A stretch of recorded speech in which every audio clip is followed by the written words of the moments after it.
Halo hai, di sini saya akan membahas mengenai pendekatan psikoanalisa. Berikut poin-poin pembahasannya. Yang pertama, hakikat manusia menurut psikoanalisa. Yang kedua, struktur kepribadian menurut psikoanalisa.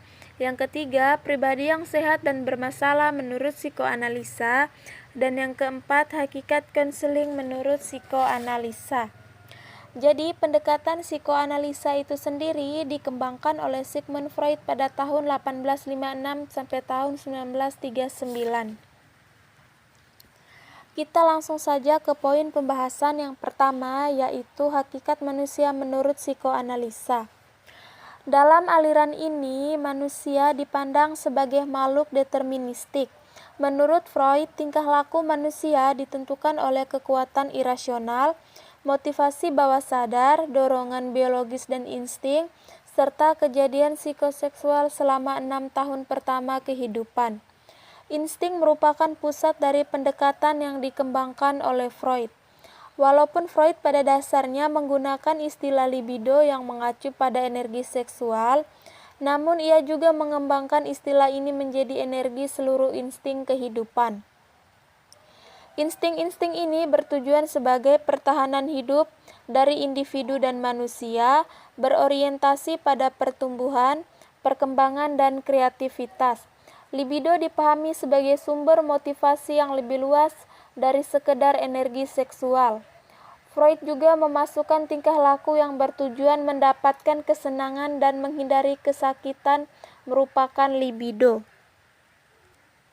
Selanjutnya, Freud juga melihat individu pada dasarnya adalah setan dan korban dari insting yang harus menyeimbangkan dengan kekuatan sosial untuk memberikan struktur di mana individu dapat berfungsi.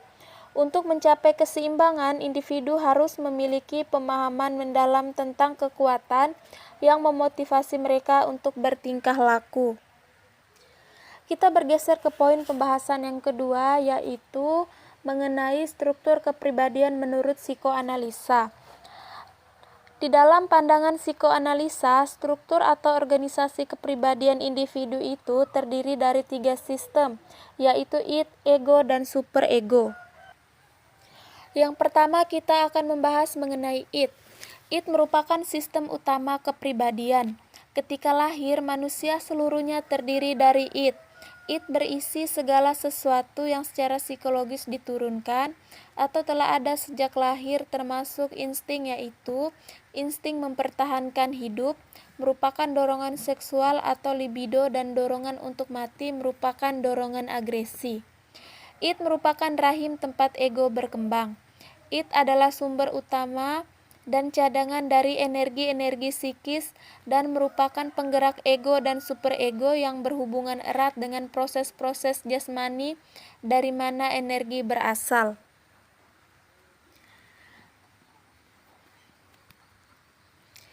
Id disebut juga kenyataan psikis yang sebenarnya karena id merupakan pencerminan penghayatan subjektif dan tidak mengenal kenyataan objektif karena berada di level ketidaksadaran, irasional, dan tidak terorganisir.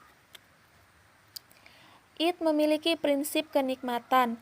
Hal ini berarti bahwa id akan berusaha menyalurkan ketegangan dengan segera dan mengembalikan keseimbangan, agar kembali pada keadaan tenang dan menyenangkan.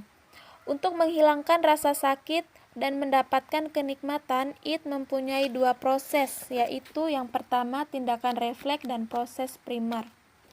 Tindakan refleks adalah reaksi otomatis dan bawaan seperti bersin dan kedip. Id tidak dapat membedakan antara realitas dan bukan realitas. Yang kedua, proses primer adalah menghentikan ketegangan dengan membentuk hayalan tentang objek yang dapat menghilangkan ketegangan. Yang kedua, ego. Ego merupakan bagian yang memiliki kontak dengan realitas dunia luar.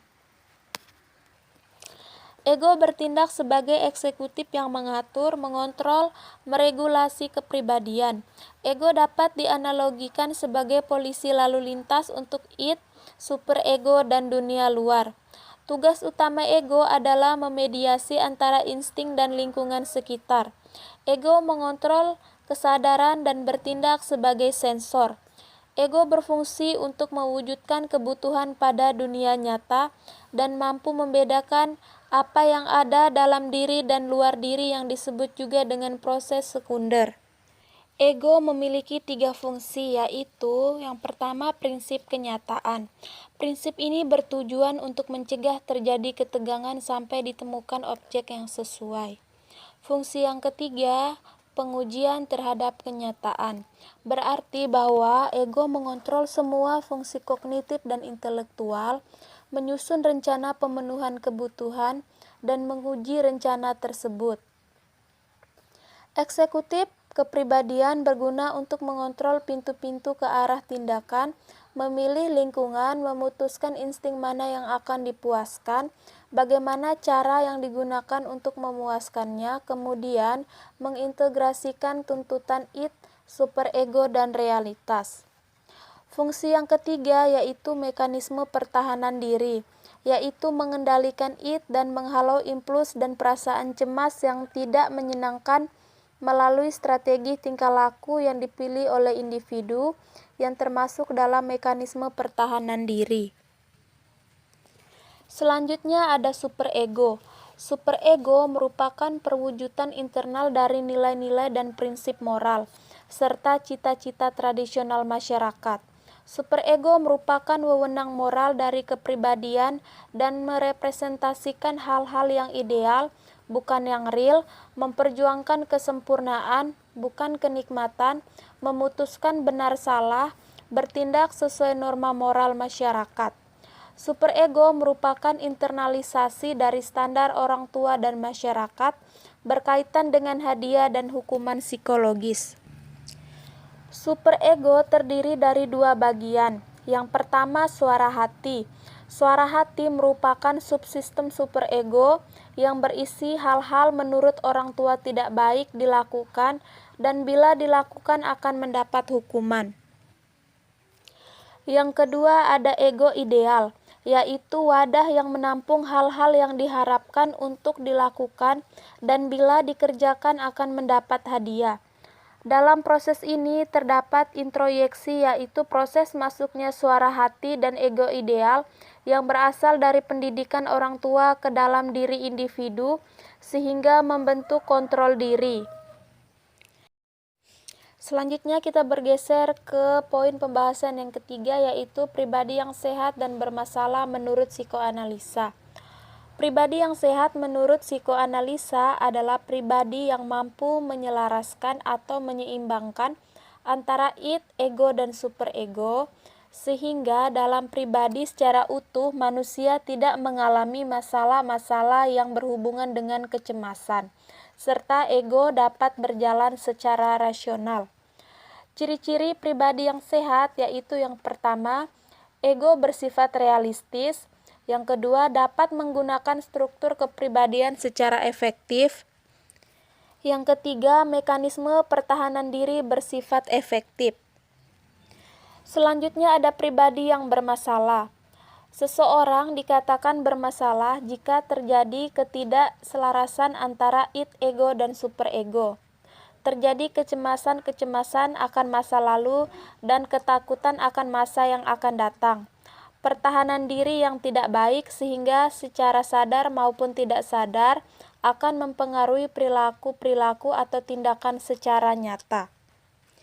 Ciri-ciri pribadi yang bermasalah menurut psikoanalisa adalah terjadi kecemasan serta mekanisme pertahanan diri yang tidak efektif. Kemudian, sub pembahasan yang keempat ada hakikat konseling menurut psikoanalisa. Konseling dalam pola pikir psikoanalisa adalah membuat kesadaran hal-hal yang tidak disadari oleh konseli. Hal-hal yang terdapat di level ketidaksadaran dibawa ke level sadar. Ketika hal-hal yang telah ditekan di dalam ketidaksadaran dimunculkan kembali, maka masalah tersebut dapat diatasi secara rasional dengan menggunakan berbagai metode. Sekian pembahasan mengenai pendekatan psikoanalisa dari saya, semoga dapat bermanfaat. Terima kasih.